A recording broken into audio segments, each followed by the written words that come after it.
Algumas pessoas já tiveram a oportunidade de receber essa revelação. Alguns até já ouviram, mas não entenderam muito. Por isso eu peço encarecidamente que você preste muita atenção. Quando as pessoas recebem, estudam o Evangelho da Revelação, quando elas estão apercebidas ao Evangelho da Revelação, até os milagres que Jesus ele fez, palavras que Jesus falou, quando você tem o Evangelho da Revelação, você consegue entender o porquê ele fez aquilo ou o porquê ele lançou essas palavras. Alguns irmãos da nossa comunidade já sabem o que significa um milagre profético. Quem já sabe o que é um milagre profético? Quem ainda não teve essa revelação, vamos compartilhar com vocês essa revelação. Milagre profético, para nós, essa é a visão que nós temos. Um milagre profético foi um milagre que Cristo realizou. Jesus realizou esse milagre sem que houvesse a manifestação de fé daquele que fora abençoado. E Jesus realizou esses milagres para que por meio desse milagre ficasse uma mensagem, uma profecia, uma revelação. Por exemplo, quem não conhece a história do cego de Jericó? Jesus entrou na cidade de Jericó e havia ali um homem cego que ouviu falar de Jesus. E ouvindo o tropel da multidão, ele perguntou o que se tratava aquilo. Alguém disse: Jesus de Nazaré está por aqui. E ele começou a gritar desesperadamente: Jesus, da descendência de Davi, tem compaixão de mim. Jesus o chamou, o curou e disse: a tua fé te salvou. Então esse cego foi curado, porque houve na sua parte uma manifestação de quê? De fé. Ele clamou por Jesus. A mulher que tinha um fluxo de sangue contínuo, a mesma coisa.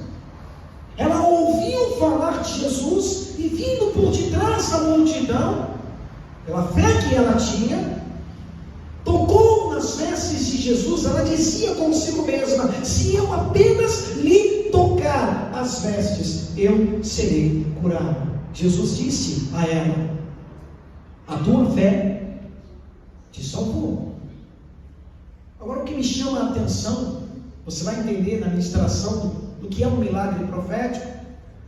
A Bíblia diz que Jesus voltou à sua pátria, à cidade onde ele praticamente foi criado, cresceu, onde eles o conheciam como menino. E a Bíblia diz que ali, naquela cidade, mesmo tendo tantos doentes, tantos enfermos, Jesus não pôde curá-los.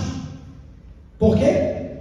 Por causa da incredulidade que havia no coração. Mas nesses milagres proféticos, as pessoas não acreditavam nele, não esperavam dele absolutamente nada. Mas ele ofereceu um milagre, realizou um milagre. Vamos entender. João capítulo 5, verso 1 é um milagre profético. Como também aquele cego de nascença é um milagre profético. Como também aquela mulher que estava na sinagoga e andava encurvada, um milagre profético. Nesses três casos, e existem outros, mas nesses três casos não houve, pode procurar, não houve pedido, não houve manifestação manifestação de fé. João 5. Depois disso, havia uma festa entre os judeus. Jesus subiu a Jerusalém.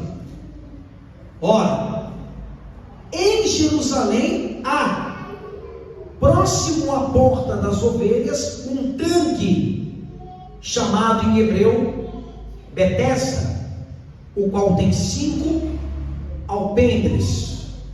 Nestes jazia grande multidão de enfermos, cegos, coxos e paralíticos. Leiam comigo. Esperando o movimento do quê? Das águas. Por que eles estavam lá ali esperando o movimento das águas? Porque havia neste lugar uma manifestação espiritual. A palavra de Deus, ela nos ensina, o Espírito Santo nos ensina, que nós temos que provar os Espíritos para saber se os Espíritos procedem ou não da parte de Deus.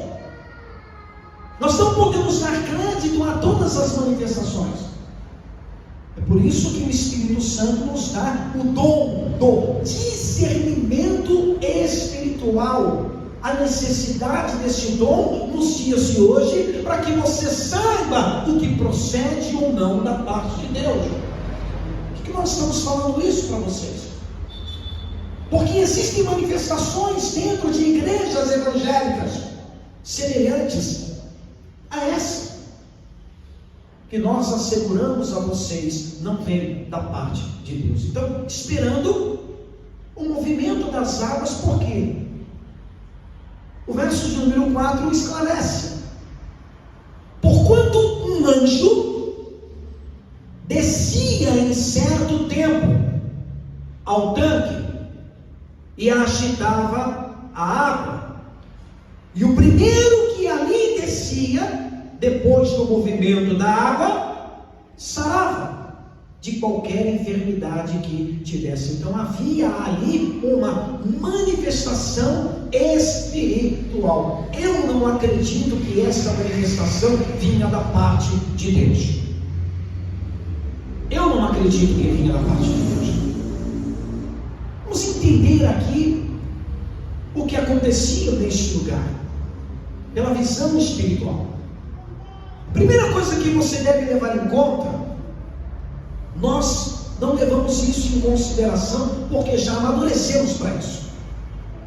Toda pessoa madura espiritualmente, eu estou falando de pessoas maduras, cristãos maduros espiritualmente, não levam em consideração essa questão de anjo com letra maiúscula, anjo com letra minúscula, espírito com letra maiúscula. A pessoa às vezes vai na Bíblia encontrar o espírito com letra maiúscula, é o Espírito de Deus.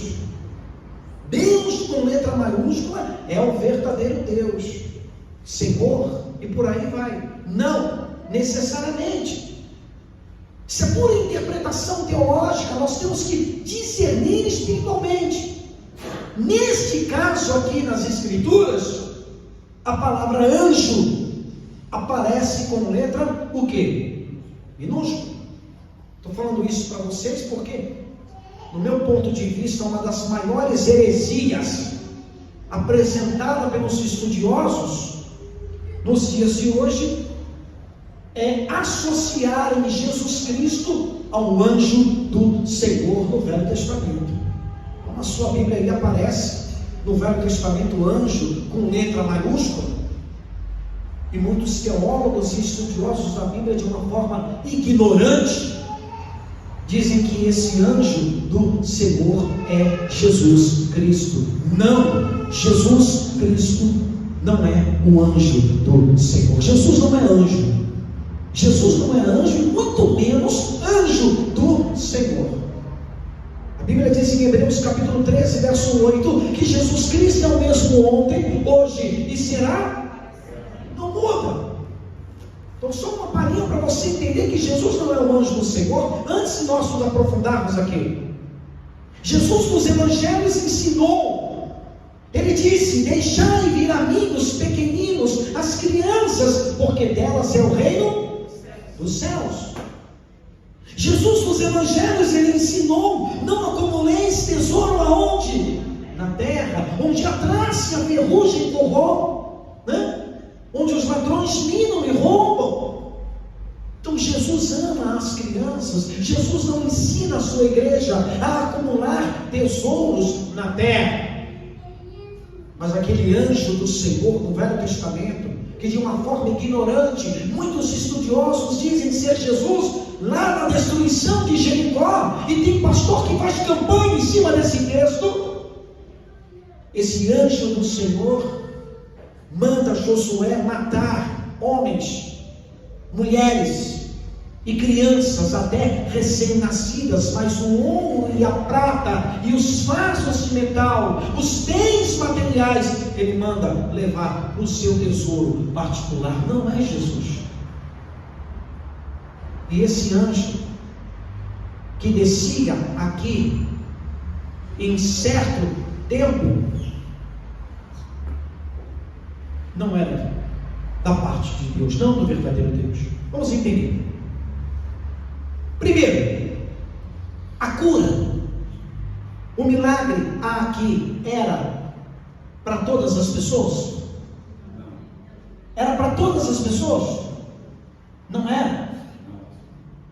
Ao redor desse tanque havia todo tipo de pessoas doentes. Tinha cegos, tinha paralíticos, eu acredito tinha leprosos, eu acredito tinha pessoas com feridas expostas. E eu te pergunto, essas águas eram limpas ou eram águas sujas?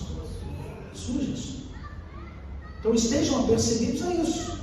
A água não era limpa, a água era suja, e o milagre e a bênção não era para todos. E Jesus foi lá para acabar com a farra do anjo. Continuando, diz aqui a palavra: e estava ali, verso 5, um homem que havia 38 anos que se achava enfermo. 38 anos, gente, não são 38 dias, não são 38 semanas. 38 anos é praticamente uma vida. E ele estava ali todo esse tempo, e Jesus não sabia que ele estava ali todo esse tempo. Jesus sabia. Jesus faz a ele uma pergunta. Olha aqui, Jesus, vendo este deitado e sabendo que estava nesse estado havia muito tempo, lhe perguntou: queres ser curado? Procura nos evangelhos, nos milagres que Jesus fez, Jesus perguntando. Raramente isso acontecia. Você quer ser curado? Ele oferece um milagre. A fama de Jesus naquela época era algo estrondoso. Quem não conhecia Jesus, ou quem não ouviu falar de Jesus, quem não ouviu dizer: tem um homem aí que está ressuscitando os mortos, tem um homem aí, um profeta de Deus, que está purificando os leprosos, ele opera sinais, ele faz maravilhas. Será que a fama de Jesus não tinha chegado a este lugar? Claro que chegou. Mas o coração deste homem estava fixado, estava voltado no quê? Naquela porcaria do tanque. Isso acontece nos dias de hoje. Jesus pergunta a ele: você quer ser curado? Olha a resposta do doente. O enfermo respondendo lhe disse: Senhor, não tenho homem algum que quando a água é agitada me coloque no tanque, mas enquanto eu vou, desce outro antes de mim. Percebeu? Você entendeu? Como se ele estivesse dizendo para Jesus: você vai me ajudar?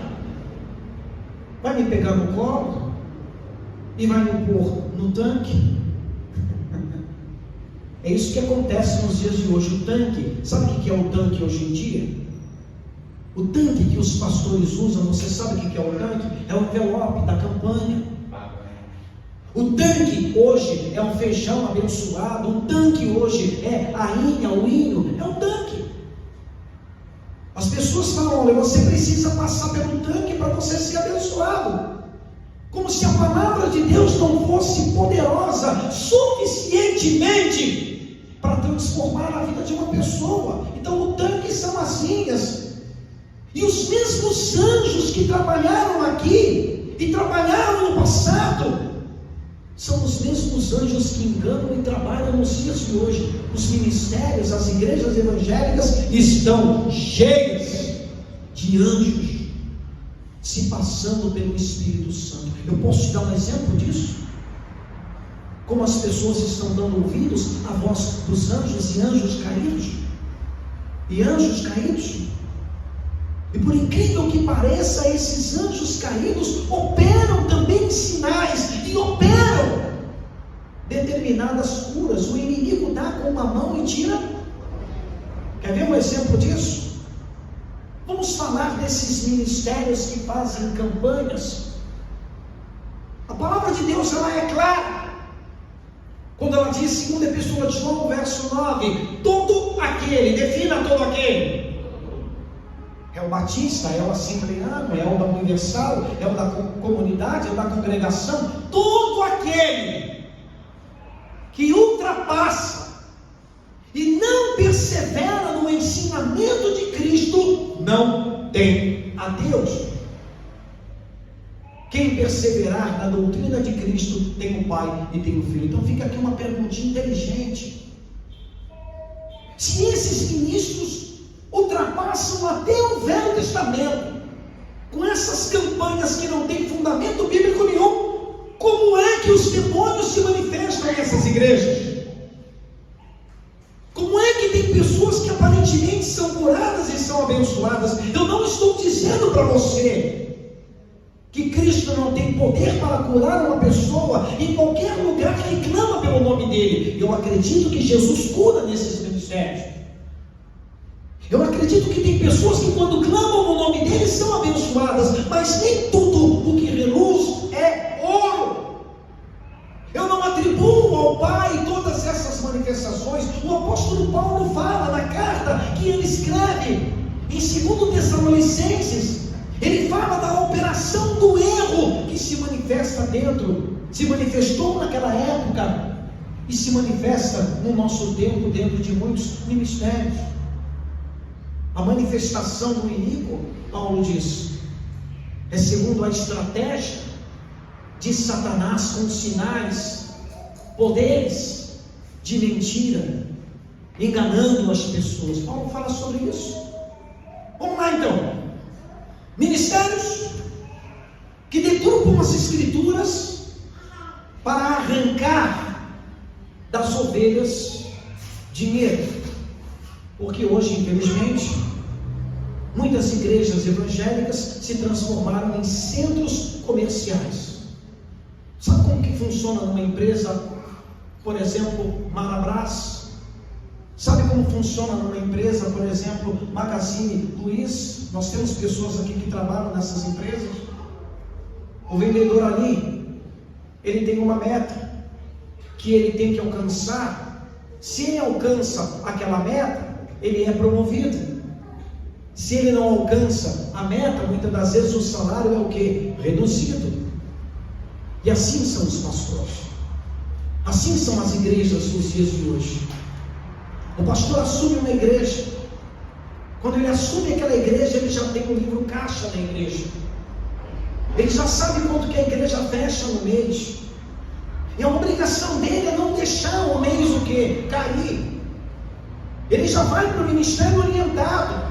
Se você cair, se você deixar cair o faturamento da igreja, você vai ser trocado e outro pastor vai assumir o seu lugar. Então observa porque os pastores não param nas igrejas. É por causa disso. Eu já fui pastor do sistema. Eu digo para você que é isso que acontece. Então o pastor, o pregador que não tem palavra atingir a meta dele. Olha o que acontece. Ele já socou tanto envelope no povo, ele já deu tanto envelope, ele já fez tanta campanha, ele já retorceu o pastor Davi tanto as escrituras, que a pessoa já tem o envelope da segunda, o envelope da terça, o envelope da quarta, o envelope da quinta, o envelope da sexta, o envelope do sábado. A pessoa tem uma coleção de envelope em casa. Aí chega numa campanha, por exemplo, como essa na Fogueira Santa de Israel, que não tem fundamento bíblico nenhum. Não tem fundamento bíblico nenhum. Eu estou apenas dando um entre vários exemplos. Se eu estiver errado, você pode me corrigir se isso não acontece. Aí chega numa campanha dessa, o povo que já está cansado, o povo que já está fatigado, que já pegou tanto envelope, o pastor fala assim: eu sou homem de Deus, você vai pegar, a sua vida vai mudar, e promete mundos e fundos para o povo, vai acontecer. Quer dizer, nas outras não aconteceu. E a pessoa, às vezes, na inocência do coração, ela fala assim: bom, Deus conhece o meu coração, eu já participei da outra, eu ainda tenho que cumprir o envelope que eu peguei da outra, nessa campanha eu não vou. Deus conhece o meu coração, eu tenho outros envelopes para poder cumprir, nessa agora eu não vou. Aí o pastor começa a cair em desespero. Por quê? Porque ele tem que atingir a meta dele. Aí ele pede ajuda para quem? Sabe para quem que ele pede ajuda? Por que as pessoas dos dias de hoje são tão cegas? Porque o Deus desse século cegou o entendimento das pessoas. Ele pede ajuda para os demônios, ele pede ajuda para os Exus, para as pombagiras, para o tranca-rua. Por quê? Ele faz uma oração na igreja, chama os demônios, os espíritos se manifestam e diz: traz aqui no altar o espírito, que tem a cara de pau, de perguntar para a entidade, para o espírito, quem é que está impedindo essas pessoas de pegar esse envelope, que não tem fundamento bíblico nenhum no que eu estou pregando. Ele não vai falar isso, né? E os demônios falam, é claro que falam: amém, sou eu. Aí o pastor pergunta para o espírito: isso está acontecendo à torta e à direita, gente. O que vai acontecer com essa pessoa, demônio? Se ela pegar esse envelope, se ela participar dessa campanha, o que vai acontecer com ela? E o demônio fala no altar do ministério: ela vai ser abençoada. A palavra desse ministro não teve crédito nenhuma, mas quando o demônio diz: ela vai ser abençoada, aí o pastor diz: está vendo quem está impedindo você de ser abençoado? Você vai deixar? Então ele faz uma embarganha, ele trabalha junto com o espírito trabalha com ele para induzir a pessoa ao erro. E só porque o demônio falou, a pessoa deixou de dar ouvido à suposta palavra de Deus, para dar ouvido a espíritos enganadores e a doutrinas de demônios. É isso que está escrito na carta que Paulo escreve a Timóteo. Abra sua Bíblia bem rapidamente, eu já vou explicar a revelação do anjo lá para vocês. Abra sua Bíblia em Timóteo. Infelizmente isso está acontecendo nos ministérios. 1 Timóteo capítulo 4, verso 1 diz: mas o Espírito expressamente diz que nos últimos tempos apostatarão alguns da fé, dando ouvidos a espíritos enganadores e a doutrinas do que? Dando ouvidos. Quantos cristãos não estão dando ouvidos a espíritos enganadores, a anjos caídos? Quantos cristãos não estão dando ouvidos a espíritos enganadores, anjos caídos? E Jesus foi naquele tanque acabar com a farra do anjo e deixar ali uma revelação, uma palavra para os seus escolhidos. Volta lá, João capítulo 5, verso 8. Depois que o enfermo disse: eu não tenho ninguém que me ponha no tanque. Então eu pergunto: ele acreditava em Jesus? Responda. Não. Ele clamou pelo milagre de Jesus? Não. Mas Jesus vai curar isso. Jesus disse-lhe Jesus: levanta-te, toma a tua cama e anda. Agora você vai entender por quê.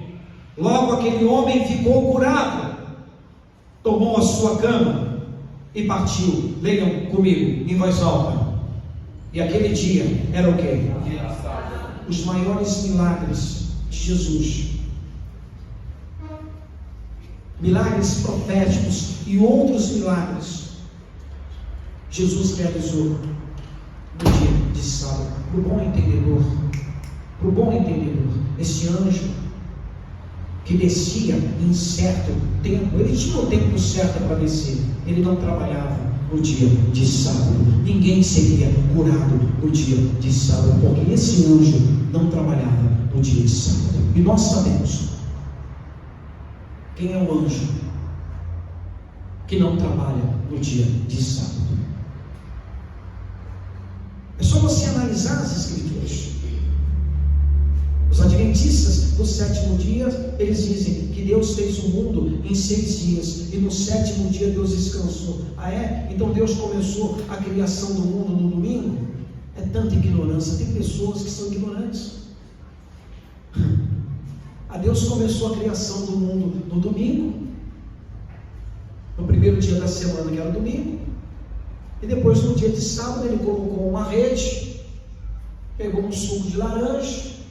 Ele estava tão cansado, tão fatigado, que Deus foi descansar, porque ele trabalhou muito na criação desse mundo. É muita ignorância. Uma coisa eu digo para você: o Pai de Jesus não descansa no sábado. O verdadeiro Deus não precisa descansar. Jesus deixou essa mensagem aqui. Olha lá, no verso 16, resumindo, João 5,16. Por esta causa, os judeus perseguiram Jesus e procuravam matá-lo, porque ele fazia essas coisas quando? Que dia? Ele fazia. E o anjo?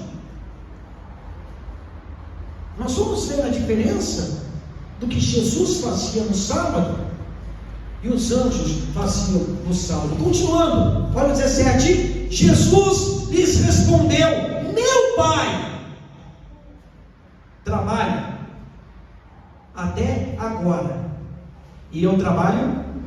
Deixou o recado. Deixou aí a palavra. Meu Pai trabalha até agora, e eu trabalho também. Por isso, pois, os judeus ainda mais procuravam matá-lo, porque não só quebrantava o sábado, mas também dizia que Deus era o seu próprio Pai, fazendo-se semelhante a Deus. Olha a mensagem que Jesus ele deixa. Veja a mensagem que Jesus ele vai deixar aqui.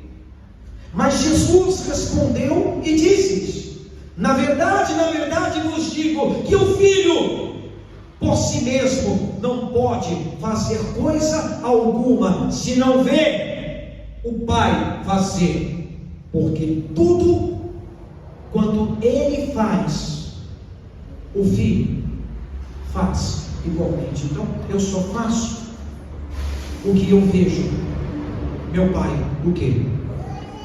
Tudo que o meu Pai faz, eu faço do mesmo jeito, porque o Pai ama o Filho e mostra-lhe tudo o que faz, e ele lhe mostrará maiores obras do que essas, para que vos maravilheis. Então eu faço o que eu vejo meu Pai o quê?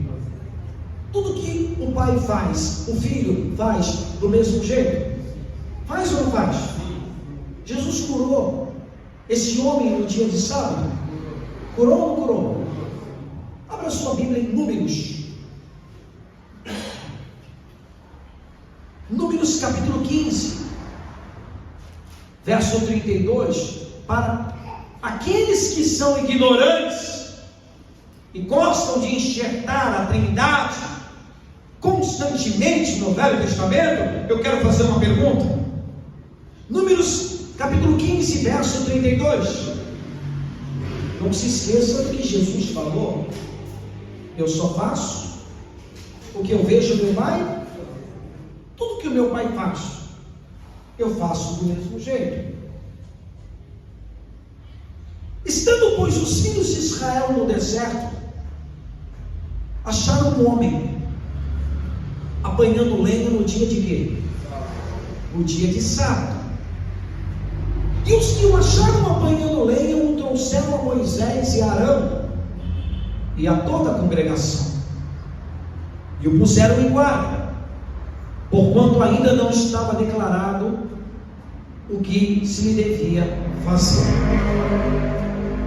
Tenta enxertar Jesus aí. Então, o camarada estava apanhando lenha no dia de supostamente ele tinha violado o sábado. Os motivos pelo qual ele estava fazendo isso: se ele está apanhando lenha, porque ele vai acender o fogo. Quem sabe se seu filho não estava passando frio, ou não estava doente, ou não necessitava de um chá. Os motivos a Bíblia não diz, mas o homem estava apanhando lenha. E diz aqui no verso 35: disse, pois, o Senhor a Moisés. Tenta tirar a palavra Senhor e bota Jesus Cristo. Certamente morrerá o tal homem, toda a congregação com pedras o apedrejará fora do arraial. Porque o camarada estava apanhando lenha no dia de Jeová determinou a sua morte. E diz aqui: então toda a congregação o tirou para fora do arraial, e com pedras o apedrejaram, e morreu, como o Senhor ordenara a quem? Então esse Senhor gostava, né? Aquele que violava o seu sábado, ele matava. Matava ou não matava? Jesus curava no dia de sábado, libertava no dia de sábado. Aí tem uma questão no Novo Testamento interessante. Vai em Marcos capítulo 2, verso 23. Para o bom entendedor, um pingo já é uma letra. E para quem tem a revelação, o Espírito Santo mostra para você. Marcos capítulo 2, verso 23. Pensa, igreja. Para pensar no que Jesus está revelando para você.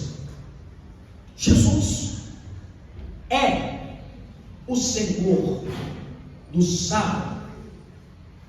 E aconteceu que, passando eles num sábado pelas searas, os seus discípulos, caminhando, começaram a colher o quê? Espigas. Então eu pergunto para você: qual é a diferença de apanhar lenha no dia de sábado e colher espigas no dia de sábado? Tem diferença? Não. Tem diferença? Não. E diz aqui a palavra: e os fariseus lhe disseram: vês, porque fazem no sábado o que não é lícito. Então seus discípulos têm que morrer. Estão violando a guarda do sábado. Eu vou resumir aqui. Jesus se revela como verdadeiro Senhor do sábado. E por que Jesus não permitiu que os seus discípulos fossem apedrejados, se ele só faz o que vê o Pai fazer? Porque aquele não era o Pai dele. Jeová não é o Pai de Jesus. Jeová não é Jesus. O Senhor ainda não me convenceu, pastor Cristo? Não te convenci? Jesus só faz o que vê o Pai fazer. Tudo que o Pai faz, o filho faz do mesmo jeito. Trouxeram uma mulher apanhada no ato de adultério, e pela lei de Javé, essa mulher tinha que morrer, porque Jesus a perdoou. Se ele só faz o que vê o Pai fazer, por que ele não agiu como o Deus do Velho Testamento, da antiga aliança? Por que ele perdoou essa mulher? Porque não era o pai dele. Se o Pai tivesse se manifestado na sua totalidade neste mundo, não havia necessidade do Filho vir revelar. Mas nós temos que estar apercebidos nas Escrituras a isso. Por isso Jesus disse à mulher samaritana. E Jesus fala hoje para muitos cristãos: vós adorais o que não sabeis, vós adorais o que não conheceis. A farra dos anjos hoje está dentro dos ministérios. As pessoas estão assim como Israel. Biblicamente está nas Escrituras, assim como Israel prestou na ignorância um culto de adoração aos anjos. Paulo fala disso em Colossenses, no capítulo 2, do verso 14 ao verso 18. Como Israel prestou um culto de adoração aos anjos, muitos cristãos, que estão preocupados mais com as coisas materiais, estão sendo iludidos, enganados, pensam que estão adorando a Deus em espírito e em verdade, e esses cristãos estão prestando culto de adoração a anjos caídos e aos seus profetas, que são pastores desprovidos da revelação do Evangelho. Porque se um cego guia outro cego, os dois caem no buraco. Então os anjos estão falando, pastor Davi. Os anjos estão trabalhando, pastor Davi. Os anjos estão plantando envelope. Os anjos estão levando as pessoas a uma fé burra, ignorante. Os anjos estão trabalhando. Por isso Jesus diz aos judeus que criam nele, fala à igreja hoje: conhecereis o que? A verdade, e a verdade vos libertará. A verdadeira libertação de Deus, ela se dá no nosso entendimento. E esses pastores pensam que estão subjugando aos espíritos, estão subjugando os demônios, e estão sendo, na verdade, enganados e subjugados pelos espíritos, pelos demônios. Eu quero terminar essa ministração falando para você do texto que eu tinha dito. Vamos em 2 Tessalonicenses, abre lá a sua Bíblia. 2 Tessalonicenses.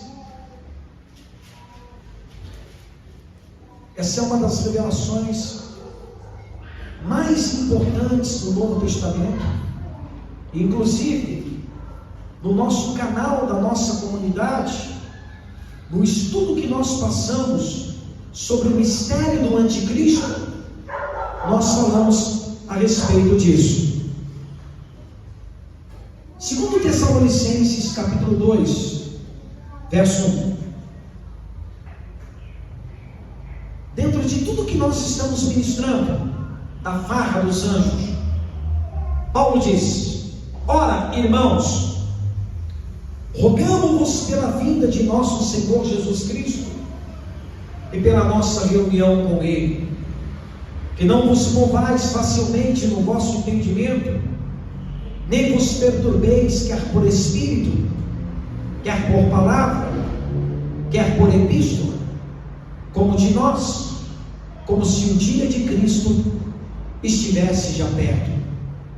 Ninguém de maneira alguma vos engane, porque não será assim, sem que antes venha o quê? A apostasia. Já está. A igreja hoje, infelizmente, é apóstata.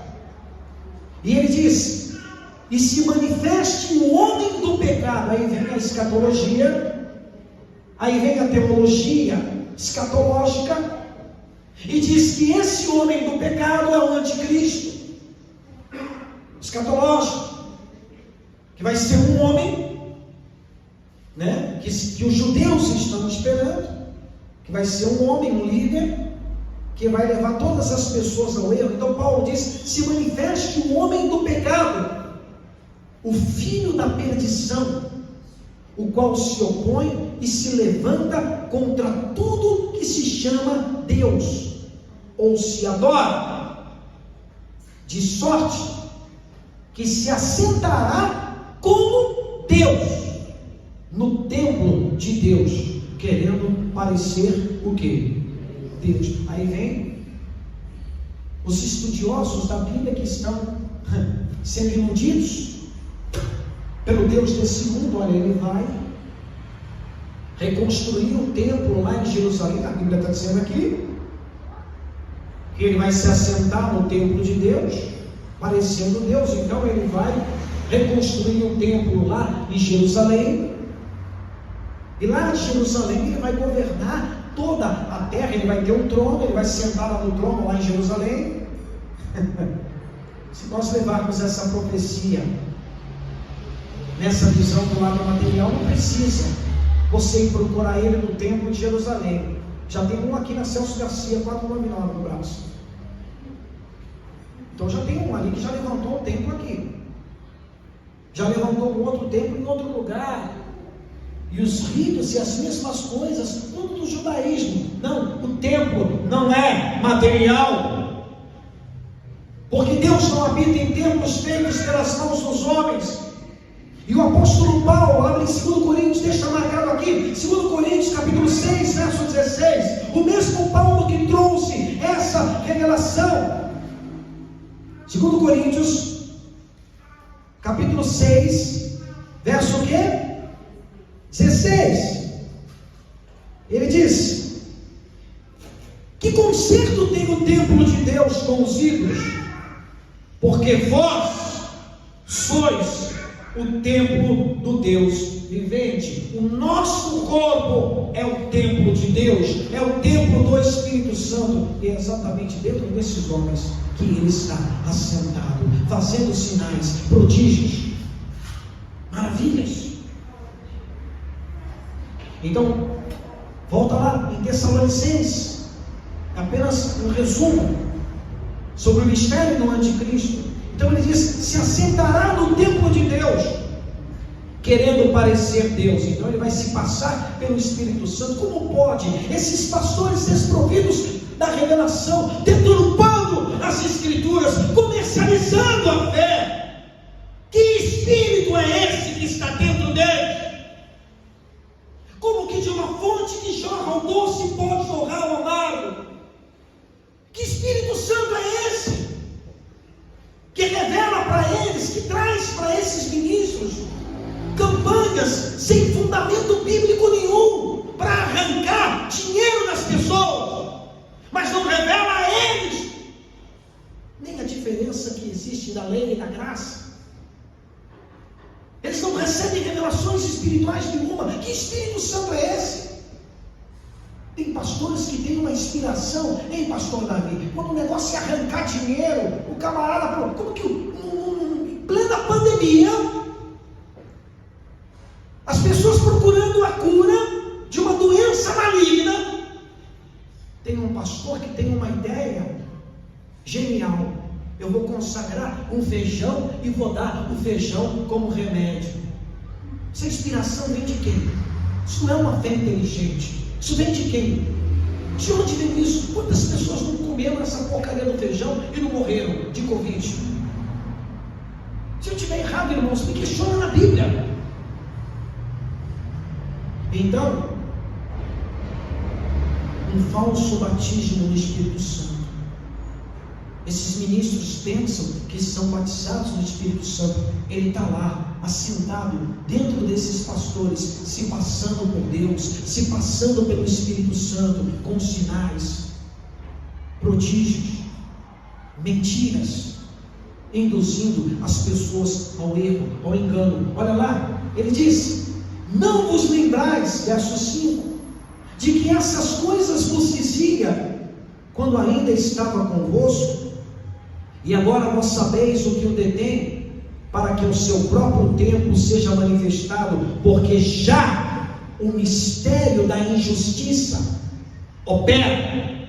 Somente há um que agora resiste, até que do meio seja tirado, e então será revelado o iníquo, a quem o Senhor desfará pelo assopro da sua boca, e o aniquilará pelo esplendor da sua vinda. Olha o que diz a palavra no verso 9: a esse falso profeta, a esse iníquo, cuja vinda é segundo a estratégia de Satanás. Olha, a estratégia de Satanás, com todo o poder, sinais e prodígios de mentira, e com todo o engano da injustiça, para os que perecem, porque não receberam o amor da verdade para se salvarem. Não é porque vai aparecer Deus com letra maiúscula na sua Bíblia que seja verdadeiro. E por isso Deus lhes enviará a operação do erro, para que creiam na mentira. Esse Deus é falso. Lá em 1 Timóteo capítulo 2, verso 3 diz que Deus quer que todos os homens se salvem e venham ao pleno conhecimento da verdade. Então tem um Deus que trabalha com a operação do erro, com sinais, com prodígios, para que as pessoas se percam. E tem um Deus que quer que todos se salvem e venham ao conhecimento da verdade. Mas a luz veio ao mundo. Jesus disse, e os homens amaram mais as trevas do que a luz. Por isso as pessoas estão sendo enganadas, porque amam o tanque. O coração está no tanque, e o coração tem que sair do tanque para estar fundamentado na palavra de Deus. Porque se o coração não estiver fundamentado na palavra de Deus, muitos vão se perder. E não se esqueça do que Jesus falou: muitos naquele dia, não são poucos não, defina: muitos dirão, Senhor, no teu nome curamos os enfermos, Senhor, no teu nome expelimos os demônios, Senhor, no teu nome fizemos muitas maravilhas. E eu lhes direi: nunca vos conheci. Apartai-vos de mim, vós que praticais a iniquidade. Então muitas pessoas vão se perder. Então o Espírito Santo trouxe essa revelação para você. Abra os seus olhos. A palavra de Deus, ela é poderosa suficientemente para transformar a sua vida. Diga glória a Deus. Em voz para Jesus.